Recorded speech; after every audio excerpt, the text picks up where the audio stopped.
Christians are being lured away from God's truth and calls us to faithfulness to God's design. You can get the ebook version of Dangerous Affirmation today at resources.afa.net. Welcome to Today's Issues, offering a Christian response to the issues of the day. Here's your host, Tim Wildman, President of the American Family Association.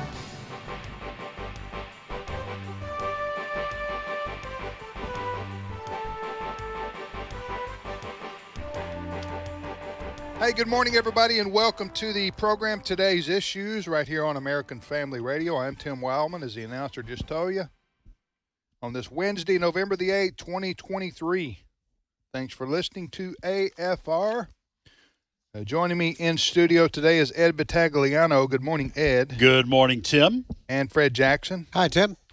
And Steve Paisley Jordahl will be along next hour. And we got Abraham Hamilton III will be joining us at the bottom of the hour, and we'll have a nice discussion with Abe about various and sundry issues. And I don't know, various and sundry. You ever use sundry other than when you say various, Ed? Yeah. do? We go to church on Sundry, and then You we can go order to Granny's to eat. All right, you on go to Sundry. Dairy Queen, you get a sundry. Yes. Huh? So, but not in the way you're talking about, various and sundry. That's one of those expressions that just kind of is in the lexicon. Yes. But I have no idea where it came from or what it means. You have a general sense, but A lot. I think it means a lot of different. right. So Abraham Hamilton, or some different anyway, Abraham Hamilton III will be with us. Well, Election Day was yesterday, and it wasn't even a midterm. It was a midterm of a midterm, right? Mm-hmm. So by that, it wasn't a presidential election. Call it off year, don't they? Yeah, it wasn't a congressional election. So you had just a handful of elections that were really caught the attention of the media, at least. And they included what happened yesterday, Fred? Well, I suppose the one that got the most attention was the proposed amendment to the Ohio Constitution, which basically would give the pro-abortion side everything that they wanted in the way of free access to abortion, no restrictions whatsoever. We talked a little bit about this yesterday. If you were for no restrictions on abortion, you voted yes. If you were against that, if you're pro-life, you voted no. At the end of the evening last night, the pro-abortion side won, and it really wasn't even close. A lot of money was poured into the Planned Parenthood pro-abortion side in this debate. And they have a lot of money. Hollywood money, George Soros type money. All kinds. It was very interesting. I was watching some of the victory speeches last night for the pro-abortion Planned Parenthood side, and they keep referring to, they rarely use the word abortion. They like to use the word reproductive health freedom. Right. That's one of the little camouflage phrases that they like to use. But in the analysis, one of the interesting things, and I noted this in looking at the crowd, a lot of young people, male and female, in the crowd.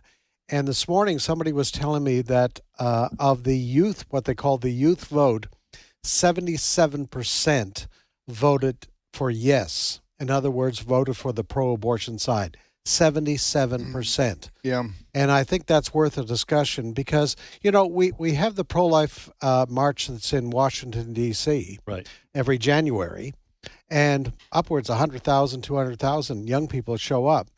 But in Ohio, it appears the youth vote really bought into the idea of unfettered access to abortion.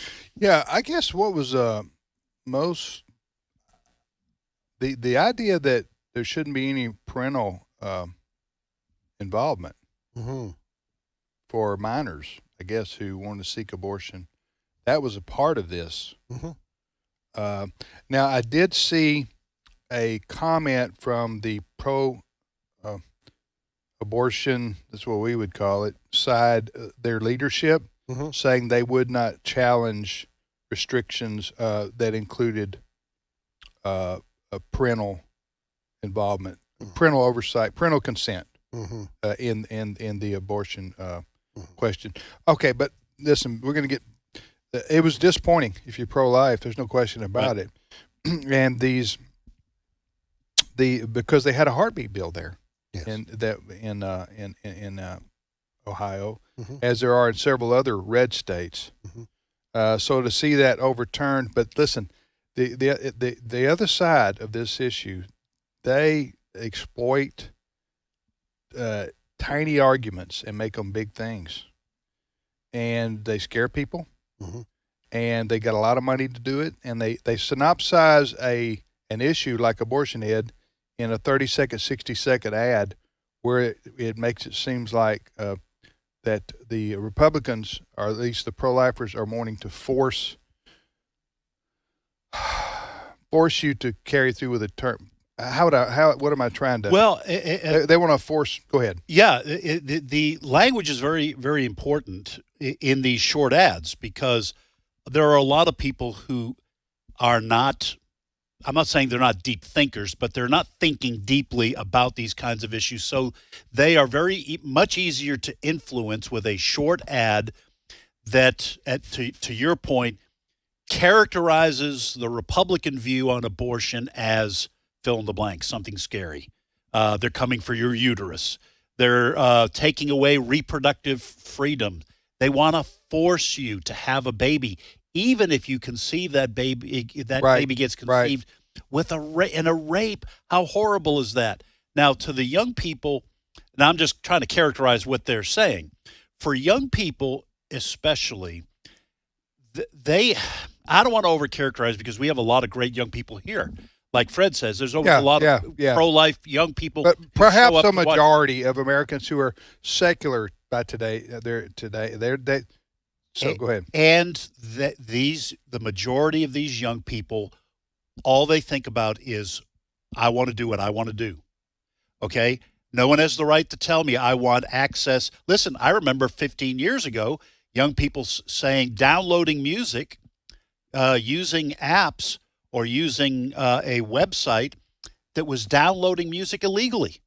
And I would ask, the millions. Yes, and I would ask you, well, that's stealing. Well, I want the music, and I'm not paying for it. You have that mindset, and someone comes along and tells you, these Republicans want to take away your right to decide whether you can have a baby or not. That message is going to play with there's young a response to that, but there's no time to give it. Right. In a 30-second, 60-second ad, hardly. Because if you sit down with someone to try to talk to them, right. a young person, but not just a young person. There's plenty of pro-abortion older people that are their views are set in concrete. But if someone says, well, it's reproductive freedom, I want to say, well, listen, how about parental freedom? When my wife and I had our first kid at 2 years old, does parental freedom mean I'm just tired of this baby, we want to get rid of it? I know she's only 2 years old, but hey, parental freedom, that's horrifying. Even for young people, they would say, no, that's horrifying. Well, it's the same thing. If you're going to phrase it as reproductive freedom, why don't you just admit what you're calling reproductive freedom ends the life of an unborn baby? Okay? But the other side doesn't talk that way. Right. They're not. That's why they don't use a pro-abortion or abortion that often. They say reproductive freedom. That message sells. Yeah. All right. So anyway, that's disappointing that that happened in Ohio yesterday, but it did, and it's happened in a few other states too, Kansas and surprising states, Montana. Red states basically. You know, in Virginia, abortion wasn't on the agenda, wasn't on the ballot, but it did play a role. The debate over abortion did play a role. Republican Governor Glenn Youngkin there was hoping, going into this, Democrats controlled the Senate there, Republicans controlled the House. Youngkin was hoping to gain control, the Republicans gain control of the Senate, so that would clear the way for his agenda. But the Democrats were successful in making abortion their paramount, abortion freedoms, as they call it, overlooking the problems with Joe Biden as president, economic, et cetera, et cetera. And so at the end of the night last night, Democrats maintained control of the Senate and took control of the House. And so, again, and the analysis is that the Democrats now have Ohio and they have Virginia. They are going to try to make in 24 abortion the big issue. Stay away from Joe Biden's failure as president. Yeah. Make abortion the issue. Well, we'll see what happens there. I think it's going to fade some in the consciousness of the country. The abortion issue, since Roe versus Wade was overturned, the Dobbs decision, yes, the Democrats, the pro-abortion side, has just beat Republicans over the head over this for the reasons Ed just laid out, in the ways and manners that Ed just laid out, the various and sundry ways that to try to frame the issue, and it's worked to a certain extent. However, I would say if you step back from what happened yesterday, not a lot changed. I wouldn't say it was a big win for Democrats. I wouldn't say it was a big loss for Republicans. You might say on balance, maybe the Democrats did better than Republicans because of what happened in Virginia. But listen, in Kentucky, Cameron was a very good candidate for the Republican side, Mm-hmm. but he was going up against a incumbent. Yes. People are forgetting that. Mm-hmm. Yes, Kentucky's a red state, but they had already voted this fella in governor one time, and evidently he did a good enough job to win again in the eyes of the majority of Kentuckians because the Republicans won the other statewide elections. Mm-hmm. So it must have just, you know what I'm saying? Yep. So that's not some kind of a shock to an incumbent won the governorship so that happened. Yeah, Bashir did a good job when they had natural disasters, flooding, and that sort of thing. He was there showing compassion. He has a family name. He's a family name. In Kentucky. Okay, so that was not really unexpected. Cameron did as good as probably you could do. As I say, the Republicans won the rest of the statewide elections. Mm-hmm. So then in Mississippi, the Republican maintained the governorship. Yeah, despite the fact that Democrats really targeted Mississippi this time. Yes, they poured $6 million dollars. Millions of dollars to help Presley, the Democrat candidate. And Tate Reeves won re-election as governor of Mississippi, and he won 53-47 or 50, something like that. I mean, here's what I would say though, Tim.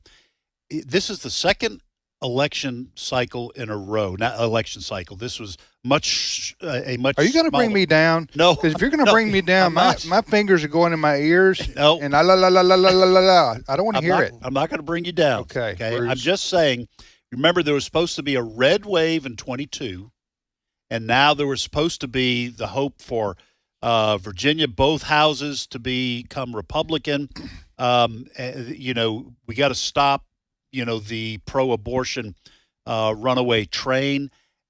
So the expectations for Republicans have not been met in two straight elections, 22 and 23. So all I'm saying is there is something going on that Republicans have to figure out and fix before 24. Okay, let me just say something about Virginia. Okay. You make some good points. But in Virginia, people forget Virginia was a blue state. Okay, Youngkin, the governor, and the other two statewide officials, the AG and the lieutenant governor, Sears, right? They won a shocking upset 2 years ago. They're kind of like did what Bashir did in Kentucky, a Democrat winning in a Republican state. They were Republicans winning in a Democrat state. Virginia had turned pretty well solidly blue. So I'm just saying that's, to me, the fact, the Republicans wanted to turn the House in Virginia, but the fact that they didn't is really shocking because it's been a trend, it's been a blue state before 2 years ago. Yeah. So anyway, we'll move on here. Next up is the presidential election year 2 years from now. There's one more. 1 year from now. Yeah. There's a House race in Virginia that drew our attention back about a month and a half ago. Yeah. And the Talking about the state house. Yeah. Yes. It was between Republican David Owen Uh-huh. and his Democrat challenger, Susanna Gibson. Does anybody remember that name, Susanna Gibson? I don't. Okay. Nurse practitioner. She and her husband videotaping Oh, yeah. themselves Yeah. in physical activity and garnering money, Put it on the internet. putting it up on a porn site. Apparently, the Democrat Virginia is not that blue that allowed her to be elected. It looks like the Republican, Mr. Owen, is going to win there. Right. We all Although kind of, it's narrowly trailing as far as I can Yeah, find. it's not over yet, but He at least, promised not ever to do that. That was one of his campaign promises. I'm kidding. That was a bad joke, and I shouldn't have made it. But anyway, go ahead. But what was amazing, she remember when this was revealed, she did not deny Right. that she and her husband were doing this, but she called out the Republicans saying they were playing dirty politics. That's Yes, That's what because they yeah, publicize. right. yes. I Yeah, was you were gonna going to say- say exposed, yes. but that would have been a bad pun. I wasn't trying to be punny, but it's just one of those things where you go, I can't say that. No, and I can't say that. There's various and sundry things you can't say in a story in like a this. story like this. All right, you're listening to today's issues on the American Family Radio Network. Next story, Fred. While all of this was going on and we were watching the results come in from various places in the country Meanwhile- last night, in the House of Representatives in Washington, D.C., there was a censure vote for Democrat, pro-Palestinian, pro-Hamas member from Michigan, Rashida Tlaib. Mm-hmm. And the House did vote to censure her because they believe she is extremely anti-Semitic. And Some Democrats joined in. 22 Democrats joined the Republicans to censure her. One of the statements she has made, she supports this statement from the river to the sea. Now, she tried to explain that away, but most people know that phrase means, I want Israel wiped off the face of the earth. That's like saying Hail Hitler. Yes. Right. Hail Hitler. I mean, when you say from the river to the sea, for those who don't know what that means is wipe Israel off the map from the Jordan River to the Mediterranean Sea. Get Yes. rid of it. Yes. Totally. And she was at a rally where this was the major chant. I think that's what they say. Let me ask you this, though. Does anybody know here what when you're officially censured in the House of Representatives, is that just like just a public shaming? That's all it is. Or does it come with any kind of other penalties? Are you removed from committees? Well, Tim, no, it doesn't, but it does go into your permanent record and can keep you out of a good college. and we all heard that from our parents, Yes, didn't we? that's right. Back in the day. That's going on your permanent Go to record. your permanent record. All it did was mow somebody's grass 2 strips over into their yard, and you're telling me that's going on my permanent record? Yeah. Anyway. Supposedly, in a censure, I am told the tradition is the person being censured goes down and stands in the well. And Shame. and they are supposed to read this. Okay. However, that stipulation has to be in the censure. And my understanding, they left that out. They don't do that anymore. So that she didn't have to go to the well. And I didn't One realize too often. they did that to Adam Schiff back a couple of years ago. And all the Democrats went down and kind of gathered around him and cheered him Group on. hug. Yeah. Maybe that's why they don't do it. Maybe they're not doing it anymore. Yeah. Because it just becomes an opportunity for a photo op or a display of. But you know, but the story is that she was officially censured Mm-hmm. for her support of Hamas And with their actions. and her anti-Semitism. Yeah, she has refused to condemn what Hamas terrorists did to 1,400 Israeli men, women, and children. She has just refused. But, you know, it's really interesting. Fox News commentator Joe Concha says she is still widely popular in her own district back there in Michigan, and this censure is not going to hurt Oh, her. no. Cut number 4. Here's the problem now. You could censure Rashida Tlaib, but in the 2022 elections, when she ran for re-election, she won by nearly 50 points in her district. She isn't going anywhere if she doesn't have to. She could be like Maxine Waters, and we're talking about her 40 years from now. The only way Rashida Tlaib is ousted from Congress would have to come from within a primary challenge, somebody more moderate. Does that happen? Time will tell. No, in fact, there in Michigan, there are over 300,000 Arabs who live in that area.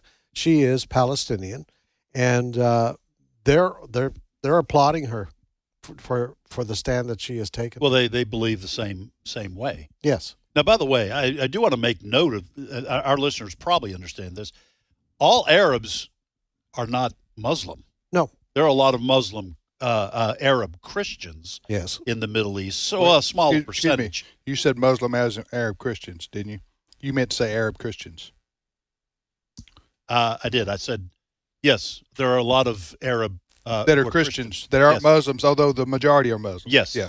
Yes. So I just want to make that point clear to our listeners. Just because people are Arab doesn't mean they're Muslims. So I don't know what the breakdown is. I'm sure it's pretty small. There may be Arab Christians in her district, but it's the Muslims who put her in Congress, the Arab Muslims, and will probably keep her there because they also believe, I'm guessing the vast majority, that Israel should be eliminated. She reflects their views. Right. Yeah. It was very interesting, speaking of Arabs, in a suburb of Minneapolis last night, a 26-year-old Somali woman became the mayor of that city. I think is it St. Louis or something like that? But first time, just a young Somali woman was elected a mayor of a city. They have a large 200,000 Somalis in the Minneapolis area. Yes, Obama did that, I think. That's where Ilhan Omar, she hangs out there. If we have time before we go to the break, just want to mention the third GOP debate tonight in Miami. This one is going to be hosted, moderator-wise, by NBC. Lester Holt will be there. Hugh Hewitt, though, is going to be also giving questions. Oh, really? Yes. I like Lester Holt. When I watch it, I don't watch NBC News much, but I like his personality. But and he seems a little that he's more like the traditional television journalist. Yes, he doesn't have an axe to grind. He hides it pretty well. Right. What they used to do. They used to all hide what they really believed. Hugh Hewitt's also going to be asking questions. Asking questions as well. Salem Radio, I think. Yes, you're right. Is this televised? Yes. Okay. Who's carrying it? I would assume NBC. NBC. Okay. Yes. No, I think I got ABC right there. Yeah. My ABC News theme. I don't know what NBC News. I'll make a prediction. I think you're going to see quite a spat between Governor DeSantis and Nikki Haley. Those two are tied now for second place amongst Republicans, and they're going to be trying to knock one another off. Yeah. Of course, former President Trump is not going to be there. That is correct. He's busy. He said, he's about 30 minutes away. Mm-hmm. His home. maybe an hour. I'm talking about he lives down there. Yeah, but is he still in court? He's living in court? No, what I mean is he still in New York? He's about to feel like he's living in court for the next 6 months. He is going to be living in court. Yeah. Courtrooms all across. I'm not laughing because it's funny. I'm just laughing because say it like that's funny. Yeah. What'd you say now? Well, I'm saying that West Palm Beach is where Mar-a-Lago is. I was wondering if he is still in New York with his trial. Oh, yes, I think so, probably. Because his daughter is testifying today. Yeah. He does have Trump Tower in Bedminster in New Hampshire, the golf club. He can live there. And I'm just saying Mar-a-Lago is right down the road. Right down the beach from Miami, where they're going to be having the debate tonight. We'll be back momentarily with more of today's issues. Stay with us.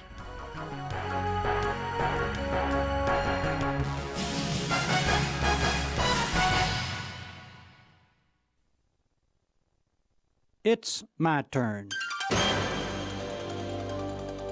Here is your host for My Turn, Don Wildman. I'm just one man, he said, excusing himself. What can I do about all of this?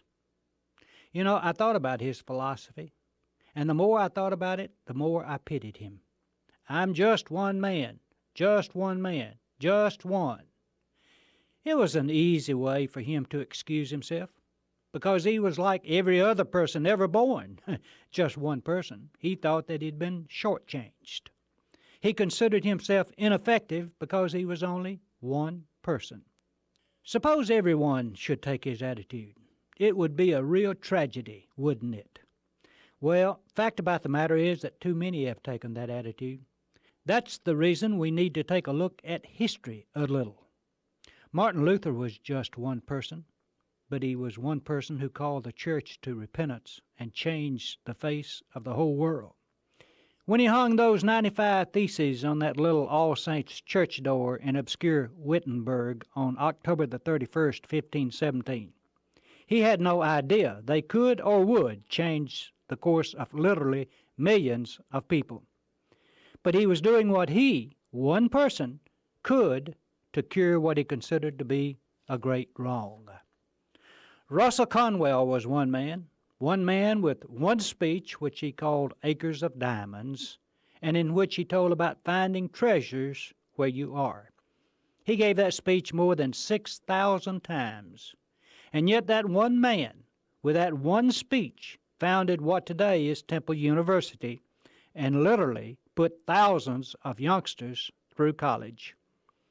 Florence Nightingale was just one person. At the age of 17, she heard the voice of God calling her into the nursing profession, a profession made up at that time of drunks and prostitutes. She faced the greatest opposition to her calling from within her own family, and her decision to follow her dream caused a great split in their relationship. But because of her dedicated decision, she made the field of nursing one with a high and holy calling and one widely respected. Gandhi was just one person with a great dream that freedom could be won for his beloved India without the use of violence. He was one person who believed that the most powerful weapon one has for fighting wrong were a just cause and lots of love. And he was right. There was still another who was just one person against the whole world. One person rejected, mistreated, misunderstood, hated, and crucified. But not once did he excuse himself from some task, even a cross, because he was just one person.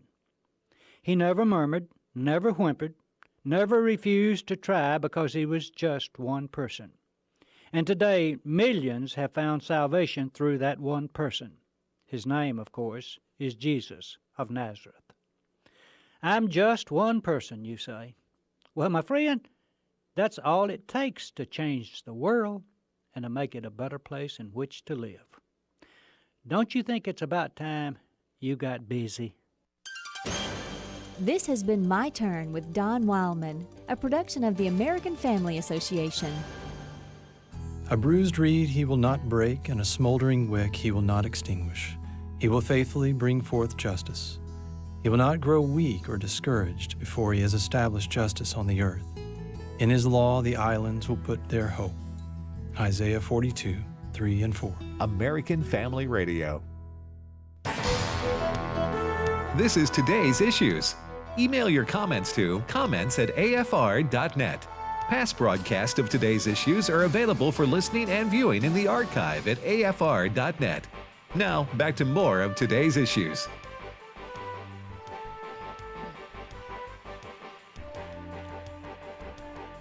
Hey, welcome back, everybody, to Today's Issues. That's the name of this show on the American Family Radio Network. If you want to send us an email, again, as long as it's positive and encouraging, it's K-Love email.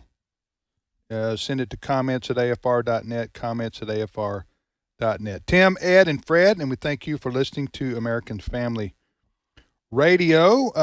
Joining us in the studio now is Abraham Hamilton III. How you doing, Abe? I'm doing well. How are you? Doing well. How's the family? Everybody's growing. My grocery bill is in Yes. it's That's crazy. suffering Bidenflation. So how many little Hamiltons run around the 6. I have a 6-pack. 6? From and they range from what ages? 12, soon to be 13, all the way down to 2. Oh. Well, it's time to go for God's perfect number. Hey, oh, hey. What are you talking about here? Hey, Nah, I'm just kidding. 2 years old. You said 12 to 2? 12, right. 13. Soon to be 13. Hey, Yeah. I don't know how Stretch your hands this way. I just want to tell you this. You probably already know it. So you got the next decade of your life is Going to look like the previous decade. I want you to come back. Let's take a picture now, and then let's look at the hair. Let's look at the hair color in 10 years. Tim, you don't want to do that. I'm like fine wine, Tim. I 10 age years. well. Why are you saying the next decade? The youngest is 2 years old. Did you hear him say the oldest? Yeah, but at least 16 more years. Yeah. And then counting college. I was trying to decades. be. I was just saying the next 10 years, but you're saying The next 10 years, I'll be right back where I am right now. 16 or 18 with the 12-year-old.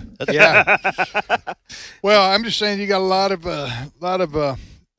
lot of times of sitting in the passenger side while your kid learns how to drive, and then your other kid learns, and then your other kid learns, then your other kid learns. And I already know it's going to be me. And then the insurance company calls and says, "Mr. Hamilton, you get $2,000 a month for your driver's insurance for all your kids here." That would be good for the president of the AFA to take into consideration. Right. As we look at futuristic salaries. Yeah, glad you brought it up there, boss.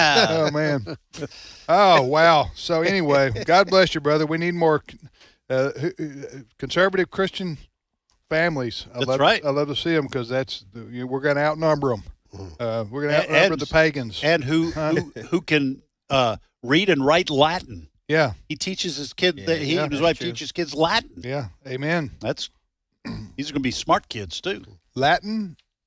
So what other language? Your wife? Spanish. She grew up speaking Spanish. True. Yep. So are they fluent at all in Spanish? They can understand words. They're not fluent. I wouldn't say they were fluent. Okay. But I have all of my Spanish-speaking in-laws coming in town for Thanksgiving. It's going to be all Spanish. How much do you know? I can survive. You know when they're talking about you. Yeah, I can understand the conversations. So all of my in-laws speak English as well. So I can understand all of the Spanish conversations, and I just opine in English, and then we just continue on. So they speak Spanish in front of you? Puerto Rican, right? Yes. Yeah. Go ahead. What did you say? No, they speak Spanish in front of you? Yeah. The whole time it's all Spanish. And it's not the kind of Spanish that I took in high school and college. This is rifle Spanish, right? Oh, boy. I always tell the story. It's hilarious. The first time I met, I won't say I met, but I was spending time with my mother-in-law and my wife, and they were talking. I thought they were about to have a fist fight. I did. I mean, the hands were swinging, and I was like, and I pulled my wife. I said, "Baby, everything okay?" She's like, "Yeah, we okay. We just talking about the magazine we just read." I was like, "What is going on here?" But they're very animated. That was my introduction because Puerto Rican Spanish is a whole nother ball game, folks. Well, you grew up. Your home. They spoke. Was your dad or your mom? No, my dad was like third generation Italian. My grandparents could speak Italian, but they never did. My mom came to this country with her family when she was 12 from Greece. So going over to my Greek grandmother's, it was all Greek or broken English. My mom could speak English very well. So did you catch on to any of this? No, my mom wanted to send my sisters and I to Greek school after school to learn Greek. Right. I always joke about this, and of course, 3 kids, we were lazy as all get out. I mean, we begged my dad. But we got homework. We don't want to learn anything else. So my dad said, all right, no Greek school. Well, forward whatever number of decades, I become a Christian, feel called into the ministry. What do I have to take in Bible college? Koine Greek. And I just tell my mom, I wish I had taken Greek. That's one of those God has a sense of humor moments, wasn't it? Although my mom would tell me, because the Greek you learn in like Bible college or seminary, nobody technically knows how it's pronounced because it's 2,000 years old. It's, ancient Greek. So I was being taught how to pronounce Greek words, and my mom would tell me when I'd come home, your professor's pronouncing it wrong. Yeah. And I would say, well, you speak modern Greek. Right. This is anyway. Anyway, Sure, our listeners aren't. No, it's okay. They're But bored. point is, a lot of people in America now today grow up and Spanish is becoming very popular. In any phone service you call for any company, say press me no, press 1. So I'm guessing you're going to have to become more fluent. He already understands it. Not him. Oh, okay. Just Americans in general. Well, I guess it'll happen by osmosis. Yeah. Really, and a lot of people understand. I don't No, like you don't no, think so? no. I'm not saying you're wrong. Yeah. I'm saying I don't like it. Oh, resisting learning something. I will say this one thing. Yeah. Okay. I probably have told the story on the air. This is a little bit embarrassing. If you are Spanish, Hispanic background, please don't take offense at this. But I have the tendency to unknowingly, unconsciously, subconsciously mimic accents when I'm around someone.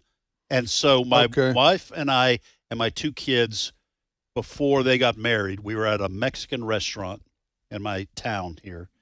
And the waiter came and I wanted another basket of chips. I said, "Hey, could we please have some more cheeps?" And he said, "Yeah, see, I'll come up right back." And both my wife and my 2 kids were like horrified. I said, "What'd I do now?" She said, "You said cheeps." I said, "No, I didn't." They said, "Yes, you did. You said we don't need another basket of cheeps." You sound like the little little Frito-Lay man. Yeah, can we get another basket of cheeps? Oh my! I didn't even know I'd done it. JJ Jasper says when he went to, I think, Central America on a mission trip for the boxes, the shoe boxes. Yeah, shoe boxes. Yeah. Operation Samaritan Christmas Purse, Operation Christmas Child. He went down there with his daughter, one of his daughters, and he's told this on the radio before, but he says he doesn't know much Spanish, but when he wants to he was trying to talk to the children in Spanish, and he says, or was it he talking English? I think it was, anyway, he said his daughter says he thinks he can communicate better or he's speaking their language when he yells. So only thing he needs to do better is to raise the volume of whatever it is he's saying, and that will be a better instead of actually talking their language that they can understand. Right. I don't know. He can tell the story better than I can. But all right. So some stuff to talk about here in the news that we need to discuss. All right. What we're about to talk about now is not making the headlines yet. So it's a secondary news story of that. But we need to watch this, and we need to pay attention to this. And we here at AFA and AFR, we're going to be keeping you abreast of what you can do about it. But this is falls under the category of the left wingers in this country want to take over the internet. Okay, they do. They want to take over the internet so that they can control everything, and they want to do it in the name of whatever their environment or whatever. So that being said, Abe, what specifically are you talking about here? Well, the Biden administration. So most people may not be aware that when you have a new presidential administration, they have the opportunity to appoint a new FCC chair. They're 5 FCC commissioners. There are 5 total. 5. Okay. The president gets to appoint 1, which usually tips the balance politically in the favor of the sitting president.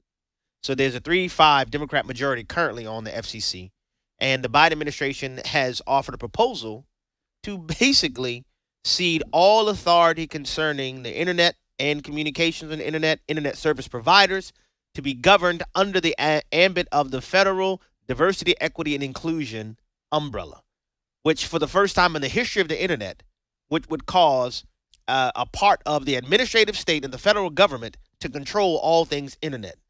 This is horribly bad. Horribly bad. It hasn't happened yet The vote is next week, Tuesday, among the commissioners. among the commissioners. Yes. Okay, well then we don't know which way this is going to go, right? Well, I mean, if you take the makeup of the commission, it's 3-2. It's most likely going to be a 3-2 vote. Can they? But They can grab that much power without congressional And that's the authority? question. And even worse than that, We don't know the answer to that yet. Okay. Go ahead. well, we do know the answer. We just need somebody to enforce that answer. We do know the answer to that. We just need somebody to enforce that. Okay. Because Thank you, Tim. the mechanism that's being employed is to take a page out of the 2021, what's it called, the Infrastructure Investment and Jobs Act, which Congress refused to pass. So Congress said, we're not passing this. And so the Biden administration said, well, we're going to try to implement this aspect of it anyway and just get the FCC to do it, to adopt this measure and impose it on all internet service providers in the entire country, which means the government, through the administrative state, will say, well, who gets to have internet service, where the structures are established, what type of traffic is employed, the full bank and scopes within the ambit of saying that we want to make sure there's equity across the board in the country in terms of internet access. Yeah, that's the key point here, and how the left defines equity. Exactly. Because we Americans are already used to public service commissioners, people. They govern, for example, who gets where electricity goes, or phone lines go, things of that nature, pricing even. So we're familiar with that. But when you talk about communications, this would be akin to, we have to get our licenses through the FCC. That's right. That is American Family. Broadcast. Every radio station in America has to get its license through the Federal Communications Commission. So you have requirements you have to meet, but they're not ideological. All right. They've never been ideological. It's based on a certain criteria that everybody, that doesn't matter whether you're left, right, liberal, conservative, Christian, non-Christian, public, whatever. So this, however, is the idea here is to let the FCC govern, if that's the word you want to use, And even micromanage. the internet based on ideology as part of their reasons for. Now, how do you know how practically this would work if they were able to do this? For example, give us for an example. Yeah, for example, internet hardware, like where's going to be fiber cables, things of that nature. In the name of diversity, equity, and inclusion, we want to make sure that this area of town, that just may be a blue city, has all of this fiber, and this area, which may be a red area, gets less fiber because of equity. You see, we have underserved populations. They need more internet connectivity. They need more communications capacities. Every aspect of that internet service delivery would be governed then, micromanaged by the FCC. All Now, right. this is glaringly unconstitutional. So I Okay. expect It could be overturned in court even if Yes. it's passed.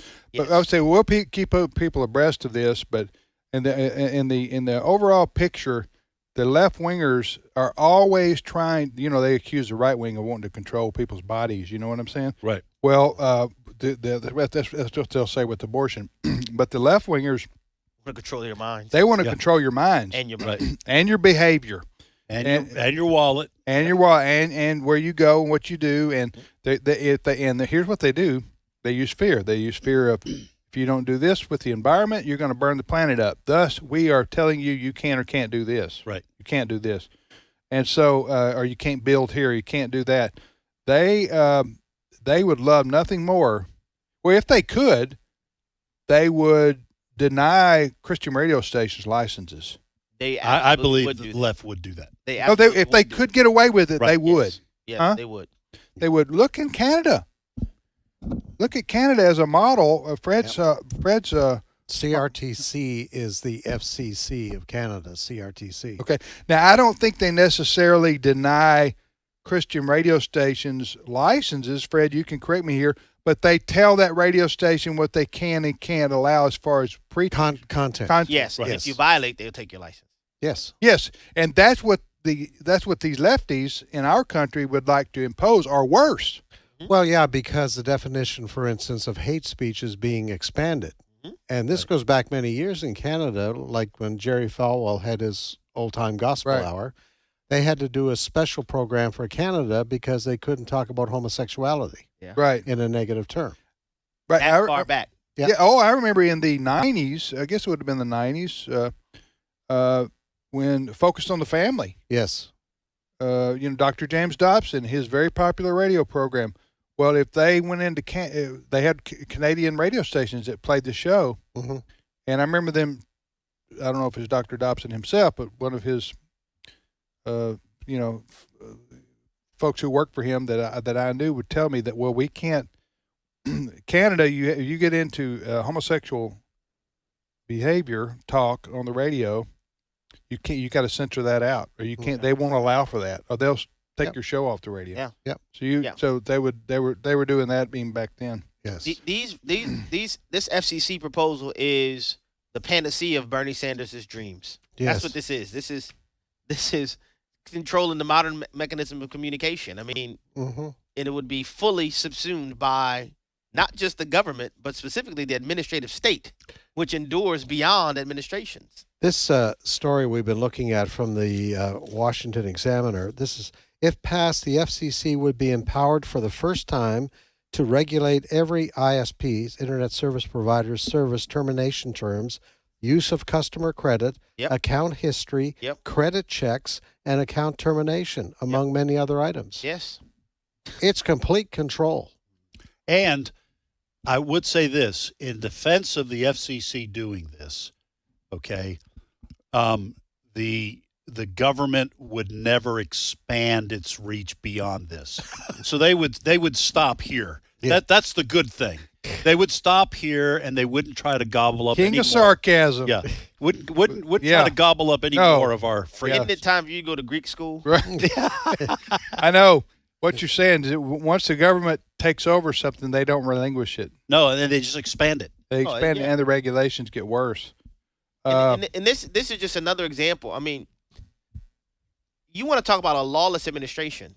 I mean, this is just another one. You can't impose a rent moratorium on people because of COVID. Watch me. Yeah. You can't force private employers to inject their employees with the poison. Watch me. You can't unilaterally eliminate student loan debt. Watch me. Yeah. And there have been lawyers in the Biden administration to tell him every time, we cannot do this. Yeah. Do it anyway. Yeah. This is a measure Congress expressly rejected. And the fact that this administration has weaponized departments within its the administrative state, to me, indicates that they would weaponize the FCC. Oh, no doubt about it.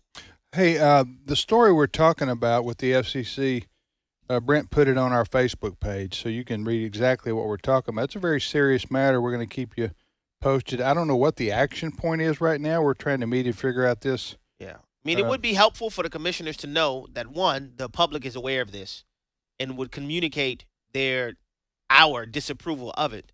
But also, it would be helpful to have a recorded quantity of opposition expressed by the citizens, because there will be litigation, and we can point to that. It can be pointed to in the litigation that the American citizens warned. All right, maybe we can. Anyway, the story is at our Facebook page. Today's Issues Facebook page. We posted the story.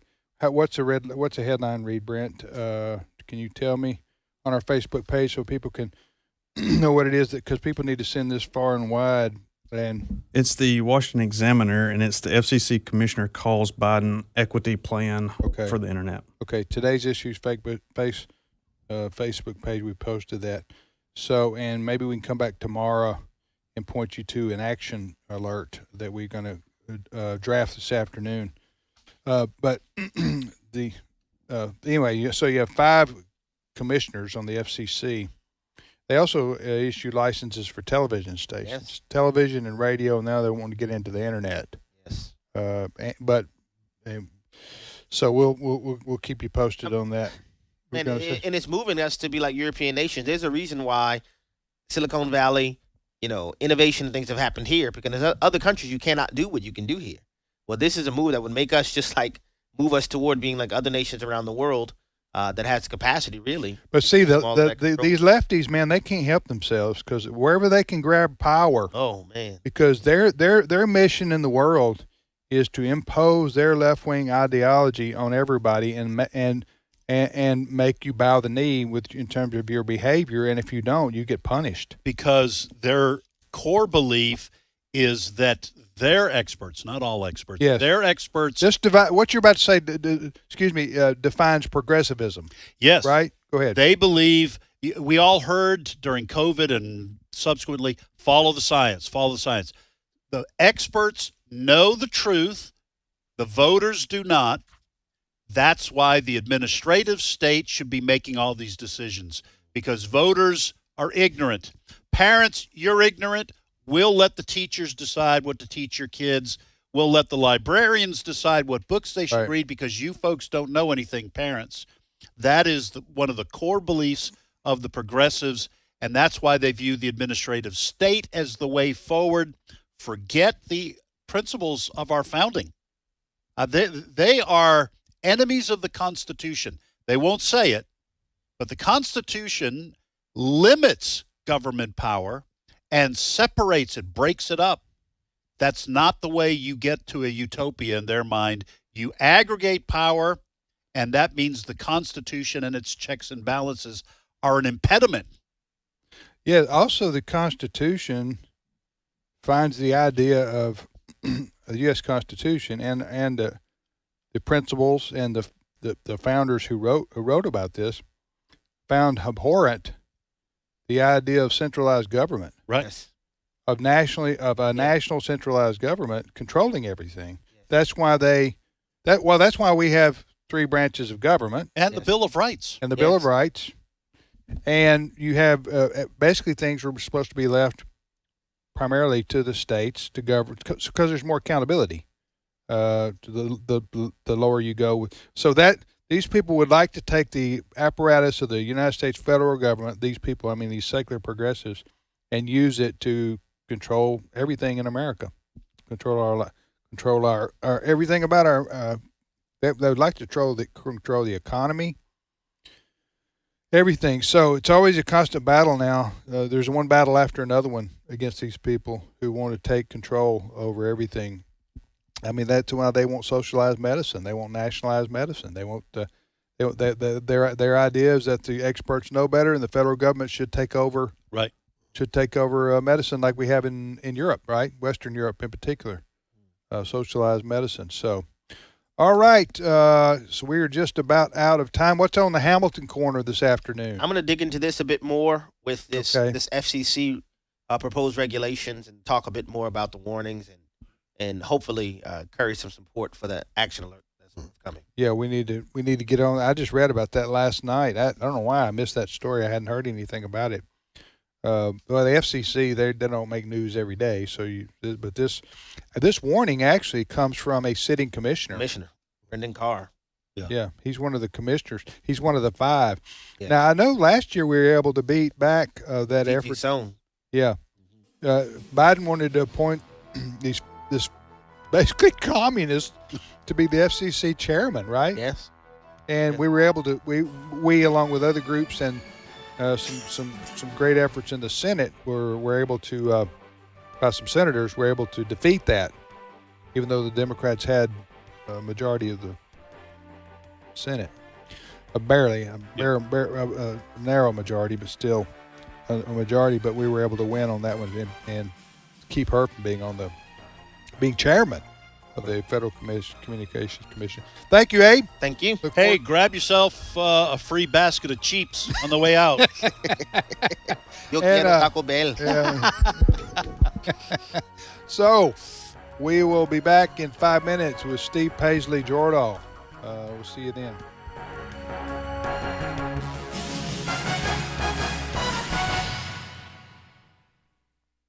The views and opinions expressed in this broadcast may not necessarily reflect those of the American Family Association or American Family Radio. Faith, family, freedom. American Family Radio. Life is precious, and a child is truly a gift from God. Even inside the womb, the baby is living with a heartbeat that grows stronger every day. But abortion stops that beating heart. Protecting the life of the unborn is more than just a noble cause. It's our duty and our privilege. Thank you for continuing to fight for the sanctity of life, and stay encouraged. It's a winning fight. A reminder from AFA. This is American Family Radio, a listener-supported ministry of the American Family Association.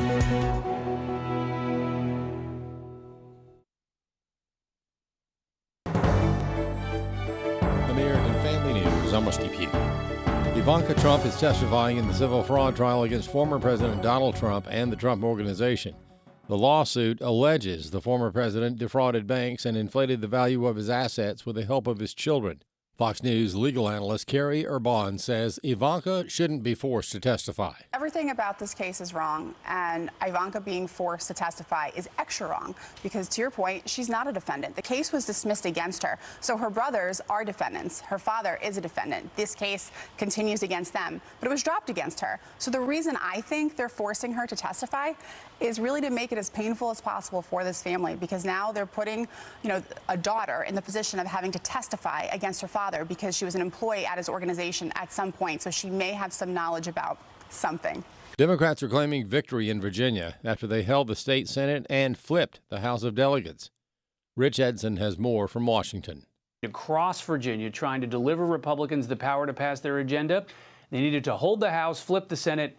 They did neither. A few hours ahead of polls closing, Youngkin told us the issues in this election would carry over into next year and on to the 2024 presidential election.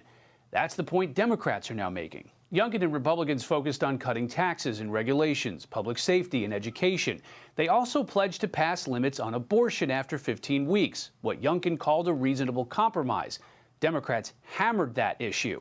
Mississippi Governor Tate Reeves wins a second term, defeating Democrat Brandon Presley, a member of the State Public Service Commission. Reeves says it did not matter that his opponent raised more money, which included plenty of out-of-state donations. We all now know what it means in a state like Mississippi when you stand up to the national liberals and when you stand up to Joe Biden. Mississippi did not bend. Mississippi is not for sale. The Equal Employment and Opportunity Commission is instituting a new regulation that will make it harassment to, quote, misgender someone at work. If you come to work one day and the guy you knew as Mark now wants to be called Mary, you must refer to him by the new name and use the proper pronouns, or your company can face fines or disciplinary measures. That, according to a new regulation put out by the Equal Employment Opportunity Commission. Jamison Taylor is Director of Policy and Legislative Affairs for American Family Association. Basically, it's going to be a punishable offense to misgender someone.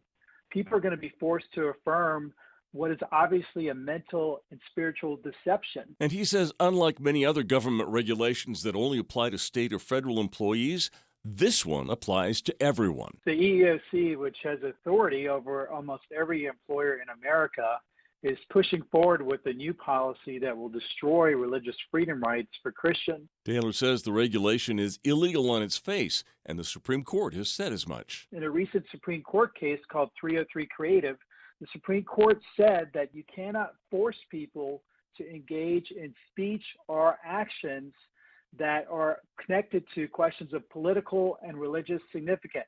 But the Biden administration is trying to get around the High Court by making it a regulation as opposed to a law passed by Congress.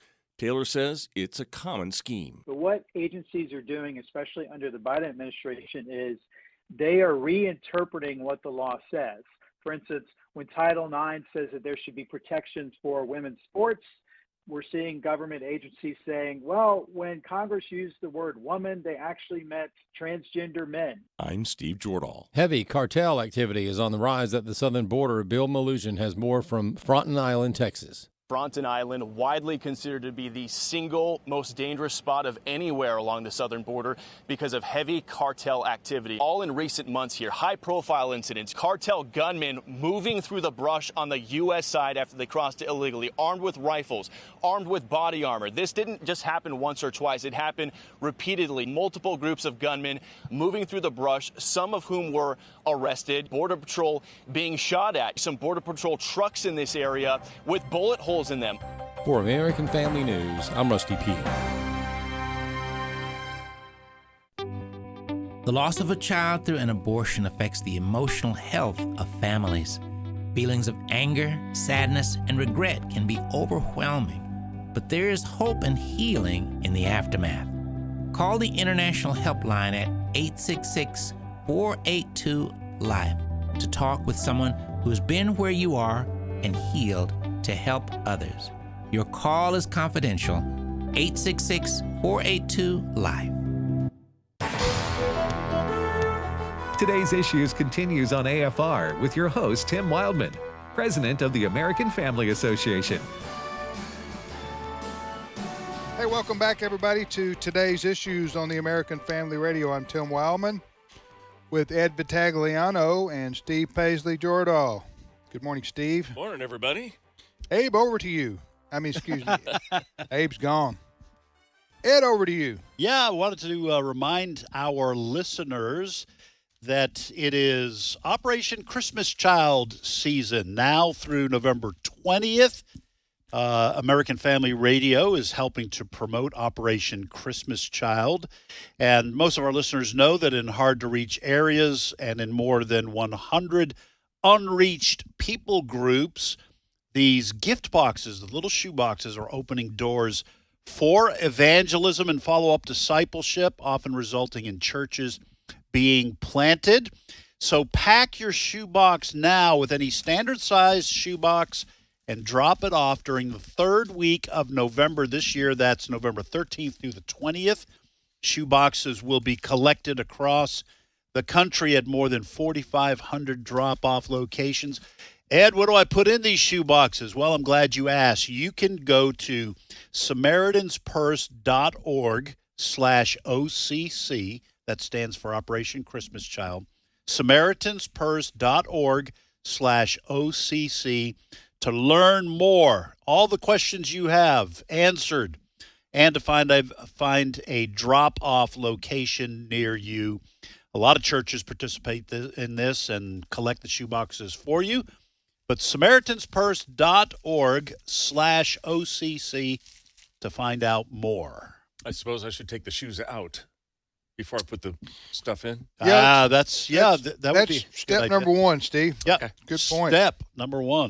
See what I did there? Yeah, unintentional. Yep. But all right, Steve, what's your first story? Just a couple things breaking in the last 20 minutes. There's been a massive explosion in Texas, at Shepherd, Texas. It's at a processing plant there. Shepherd is about 40 miles northeast of Houston. And well, that's right in our listening area. Yeah. So there's a 1 mile radius from this plant. There's a shelter in place. All 40 employees from the plant have been accounted for. There's one minor injury. So it's not looking like loss of life, but they have no idea what's in the smoke at this point. Well, at least as far as I have been. What kind of plant? A processing plant. That's all they said. Chemical plant. Okay. So anyway, we're going to be keeping an eye on that at AFN. If that turns out to be something important, we will certainly report on it. And then today we're learning that Mark Houck, the pro-life activist that was arrested by the SWAT team that came and busted down his house, the FBI, he is suing the Justice Department. Good. For $1.1 million on the grounds of illegal or aggressive search and seizure. I'd say so. Right? From what I heard about this story. He's calling a faulty investigation excessive force after a SWAT team of about 25 people arrested him in front of his children. He's being represented by the law firm of Graves Garrett. I do not know that might be an affiliate of Alliance Defending Freedom or one of our other groups. It might not be, but anyway, Graves Garrett is the lawyer for Mark Houck. So we'll be watching that lawsuit as well. Just to remind our listeners, it was absolutely over the top by the FBI. This was a guy who got into a little bit of an altercation in front of an abortion clinic. He was down on the corner with his, I think, 13-year-old son. In Pennsylvania. He was praying, and then this wasn't even an employee of the abortion clinic. It was an escort. Walked down, started verbally abusing Mark Houck's son. So Mark Houck did what any dad would do, got in between them, a little shoving happened. The local police and local district attorney would not even. They said there's no there. Nope. There's nothing. It's a little bit of a dispute, a little He was bit of acquitted. shoving. And for that, the FBI, 7 a.m., comes to his home. SWAT team. Well, the FBI guns decided, drawn, right? The FBI decided they were going to charge him with under the FACE Act, which is a draconian law that was passed. It's called the Freedom of Access to Clinic Entrances Act, which means you cannot block the entrance of an abortion clinic or else it's a crime. There's probably a 30 feet away or something like that. Anyway, they charged Mark Houck with that, and they're going after him. But they didn't. He said, I'll come in. I got no arm. I'm not armed. I don't have a gun. Just tell me when you want me. I'll go down there. And yet they showed up at his It was house. sending a message. Yes. That's what the FBI. Man, he's suing him, and I hope he wins. I do too. I'm shocked that it's only a 1 point whatever million. Yeah. Right, It should be far more than that. He'd probably win that, I think. The Yeah. jury of his peers, I think Right. he'll probably win that one. I would hope so. Anyway, Mark Houck. Good for Mark Houck. Yeah. Next story, Steve. All right, let's talk about what's going on in Gaza. Israeli army is, I think, rather quietly, at least as far as we're hearing from the our mainstream media prosecuting the war. They have actually gone in and they are taking control of certain portions of Gaza City. They're deep within Gaza City. Last I heard, and I haven't had an update, this is since last night, they had one of the Hamas leaders surrounded. And so they are what they're calling tightening the noose. So they are going in. It's dangerous work, but they're in Gaza trying to clear it out. Now, they have said that they have no desire to reoccupy Gaza, to set up a government there. They gave Gaza to the Palestinians. The Palestinians elected Hamas as leaders. Right now, Qatar is trying to mediate talks with the U.S. help to secure the release of 10 to 15 hostages in exchange for a 1 to 2 day humanitarian pause. I don't know how that's going to go, but that's where the discussions are. Israel says it will not run Gaza, but it will run the IDF will run the security for until they get a good, solid, safe government in place.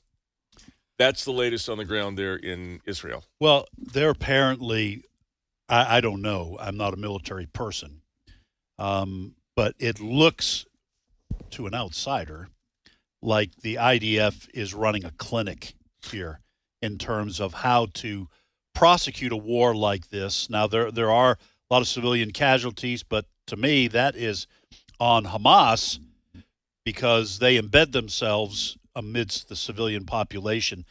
I think I saw pictures last week. Civilians trying to leave Gaza City were being shot by Hamas.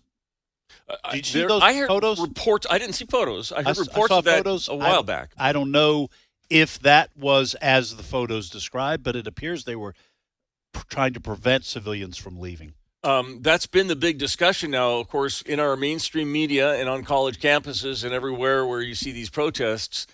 They're saying, look, yeah, sure, Israelis were killed, but you're killing civilians, and isn't that a war crime too? You're killing civilians in Gaza.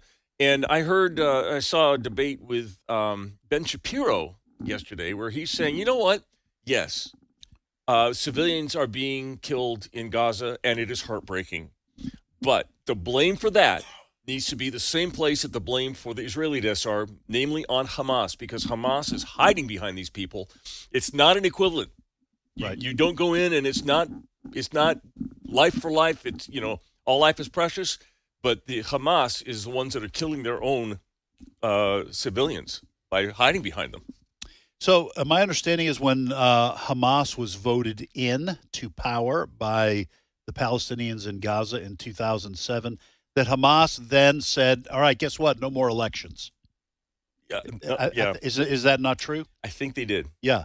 So Israel is going in to eliminate Hamas, is certainly to kill its leadership and to break the back of this terrorist organization. There was another group that was running for election against Hamas. I think it was Fatah, F-A-T-A-H. I think I've got the name right.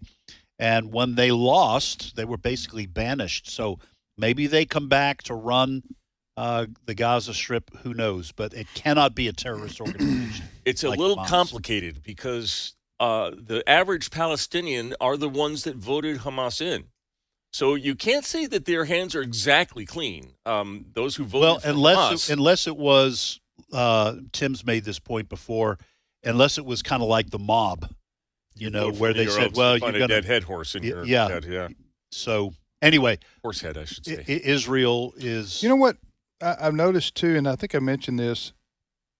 There hasn't been, at least it hasn't been reported that I've seen. Maybe I missed something.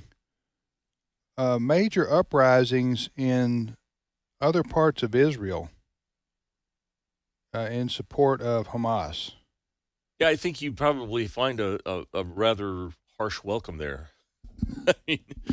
Yeah, but they're not taking up arms. Now, Hamas isn't? No. Okay, so Hamas rules Gaza, but they don't rule other parts of Arab land, so to speak, in Israel, like Hebron, like Bethlehem, like Jericho, like Nazareth. These are all Arab, basically Arab control, the so-called West Bank. I say so-called, I mean West Bank. That's what where these these are Arab enclaves or cities within Israel proper. Right. So these people are Israelis. Yeah. And it's an important point. They're Israelis, but they are not Jewish. They're given citizenship. They're given representation in the Knesset. So that's completely unlike Jews who are not even allowed in Gaza. So but I think they're not rising up because I think they're worried about losing a good thing. I mean, really. If they got citizenship I'm sure they're sympathetic to their fellow Arabs in Gaza, but it doesn't appear to me that they're wanting to do as Hamas has done, and that is take up arms to kill all the Jews and get rid of Israel. Right. In fact, there was I'm going to look this up later, but there was a survey I read 5 years ago or so of Arabs who lived in Israel, and they were asked, would you rather live in Israel or would you rather live in an Arab-controlled or Arab/Muslim-controlled country? And they said that we'd rather live in Israel. Yep. So it's not all bad. There are a lot of Arabs who do well in the Jewish state of Israel. Okay? We have talked about the anti-Semitism on the rise here in this country. A lady named Elizabeth Pipko was on with Jesse Waters last night, and she says it's awful what's happened, but there is one kind of silver lining to this storm cloud that she says, listen to cut 6. I mean, they can find a swastika scrawled in some dorm room and they immediately announce it as a hate crime. Yet, a Jewish man holding an Israeli flag was hit over the head and killed in what police rule is a homicide. And Elizabeth, they have still not ruled this a hate crime. Yeah, look, Jesse, if I can share with your audience, I want people to understand what we saw in Israel on October 7th was so horrible. I don't think any of us will find the words in our lifetimes to describe it. What I can say, though, what I can describe is how beautiful it has been to see the Jewish community in America and around the world, especially in Israel as well, come together after that truly horrendous day. I'm talking about people who just a few weeks ago were protesting on opposite sides against each other, who are now standing together, fighting together, and mourning together. We realized very quickly that Jewish lives come first. Jewish lives mean more than politics or anything else. And it's really sad that leaders in our country have not come to that same realization that sometimes it's okay to put politics aside, votes aside, campaigns aside, and just stand up for Jewish lives. Who was that talking? It was a lady named Elizabeth Pipko. She's the founder of Lest We Forget Foundation. Hey, do we have the clip from Corinne Jean-Pierre? Yes. Okay. Of course, she's a regular on the show. And I know you love hearing her voice. Yes, you do. Yeah, Corinne Jean-Pierre, which took me a year to get her name right, and we all know that. It was embarrassing to some members of my family. But I finally did get it. Corinne Jean-Pierre. She is the spokesperson for Biden and the White House. President Biden, that's his spokesperson. Every day that goes to on Monday through Fridays, goes to the podium there and lies or spins, as most press secretaries do. Or it gets lost. Or gets Completely lost. Yeah, she is the worst. She takes the gold medal as the worst in history that I can remember. Right.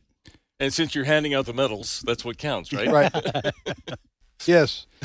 And she is so now as far as her dress goes, she may be the best dressed. I don't know. She has a different Tends to wear suits as whatever. I don't need to get into that because I could turn sarcastic on even that real quick. But she is, with her responses on a regular basis, she's incoherent. Mm-hmm. Now, the thing about it is she can string together usually some words, but they don't make any sense. Or they don't even answer the question, or she gets caught in a Pinocchio moment and she just lies more. Mm-hmm. And I'm not talking about fibs. I'm talking about Joe Biden-sized lies. I'm talking about whoppers. I'm talking about just out and whoppers, okay, that she tells on a regular basis.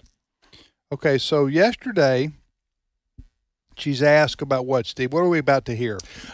Peter Doocy, as is his wont, challenged Karine Jean-Pierre and asked her if she has the White House as a comment on all these posters.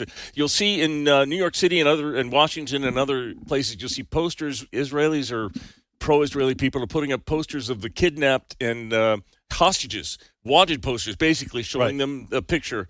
And a lot of pro-Palestinian, pro-Hamas people are going around ripping these posters down, including some elected officials.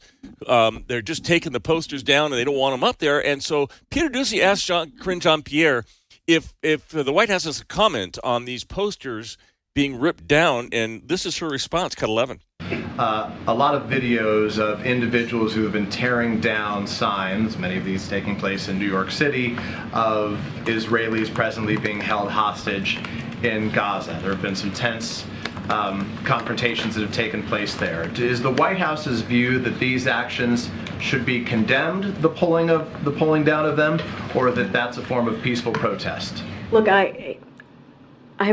I've sort of kind of seen the reporting here and there. I think it was from last week, There's right? been like 30 million videos that have gone around. No, I know, I hear you. I hear you. I'm just not going to. I'm not going to. Is that peaceful protest to pull that down, or should you not be doing I'm just that? not going to go into specifics on that particular thing. What I can say, there are real violent protests and threats that are happening right now. And senior administration officials are aware of these reports, which are deeply concerning. And that is something that we're focused on. That is just such baloney. All she's doing is, you ever seen the clip from Miss South Carolina? Yes. Maps. From 10, 15 years ago, whenever it was. Yes. Where, and bless her heart, she went on to have I think a good life, and she was Miss Teenage South Carolina, but she made she got caught in a deer in the headlights moment, answering a question, and she just had a stream of consciousness that made no sense. Absolutely none. Nonsense, and she was just threw a bunch of big words in there to try to answer a question about foreign policy or something like that. Anyway, that's what Karine? Yeah, her. Yeah. Karine Jean-Pierre is So you shouldn't have said you got it. You've got it down now. I know. Karine Jean-Pierre is doing right there. What she just said, what is she talking about? Violent protests going on. And I was going to ask that. Was she talking about the pro-Palestinian protests? She wasn't very specific. Now, there have been a lot of violent pro-Palestinian protests, more than pro-Israeli. And I need to correct the record here as well. That was Peter Alexander from NBC. Asking Peter the Doocy question? asking the question. Sounded like him, and I incorrectly identified him. Let me tell you what's going on. This is my opinion. This is what's going on here. Karine Jean-Pierre, she's a squad identifier. She's a far lefty. I guarantee you she doesn't agree with Biden on supporting Israel. That's why she can't comment on it directly. She's asked, what do you think about ripping down these posters of Israeli hostages? Think it's a good or bad thing? And she said, she's not laughable. She said, I think I've heard of that. Right. And he said there's been 30 million views or something like videos of that. That's the NBC reporter? Yeah. It was. Yeah. Yeah. And she's saying, and then she said, listen to this idiocy. I'm sorry. Listen to this again. We got to play this again. A lot of videos of individuals who have been tearing down signs, many of these taking place in New York City, of Israelis presently being held hostage in Gaza. There have been some tense confrontations that have taken place there. Is the White House's view that these actions should be condemned, the pulling down of them, or that that's a form of peaceful protest? Look, I've sort of kind of seen the reporting here and there. I think it was from last week, There's right? been like 30 million videos that have gone around. No, It's I know, I hear very you. widespread. I hear you. I'm just not going to. I'm not Is going it to. okay? I'm Is not it going. okay? Is that peaceful protest to pull that down, or should you not be doing I'm just that? not going to go into specifics on that particular thing. What I can say, there are real violent protests and threats that are happening right now, and senior administration officials are aware of these reports, which are deeply concerning, and that is something that we're focused on. Could she possibly mean, and I'm one to give her the benefit of the doubt. Are you? Yeah, I've done it many times before. Could she possibly mean the violent protest and what'd she say? Could she possibly be meaning the pro-Palestinian, pro-Hamas rallies? Criticizing those? Well, I don't think there have been any other I don't think there have been violent protests in favor of Israel. It's There have been some clashes between the two sides. So I don't know if they've all been self-defense. Anyway, but the point is, all she should have said was, absolutely it's wrong to rip down the posters of these Jewish hostages captured by Hamas. If you have a political point, put your own posters up. Yeah. Yeah. Now, I have wondered, maybe I'm not the only one, why are posters being put up in the U.S. of hostages that are held in Israel? As if usually you put up posters of hostages when you can find them. right. Have you seen this person? But that just sounds like to me it's a political statement. It is. It's intended to remind people that these are people who are still missing. Yeah. And Hamas is guilty of taking hostages. I understand. So it's not really a practical statement. Like, a lot of times when you have that happen in the U.S., you'll have an Amber Alert, or you'll have you'll have a you'll see it. Have you seen this person? Milk carton. That kind of thing. But anyway, she should have just says ripping down the pictures of hostages by Hamas is terribly insensitive and totally unacceptable. Oh, she could say, listen, we know there's a lot of passionate viewpoints on either side. Yeah. But clearly the Biden administration, that's what she's be speaking on behalf of. Supports Israel? Believes in freedom of speech for both sides in this contentious issue. You could say that. But she should. Yeah, but I would say she needs to condemn. That's what he's asking for. Do you think that's acceptable behavior? Right. Ripping down the posters of hostages. But I think your take is right. I think she is a supporter of the radical views of the members of the squad. She's to the left of Biden. She did not want to say, just like Rashida Tlaib, a member of the squad, refused to answer media questions about whether she condemned the October 7th attacks by Hamas. Right. She refused to answer because she supported the attacks. All right, we're out of time. Thank you, Steve. My pleasure. Thank you, Ed. You betcha. And my thanks to Fred Jackson and Abraham Hamilton III and Brent Creeley, our producer. Is that it? We didn't have any guests, did we? No, that's it. So don't forget, folks, SamaritansPurse.org/OCC. It is Operation Christmas Child time again. So we hope and pray that you have a wonderful rest of your Wednesday, and we'll see you back here tomorrow.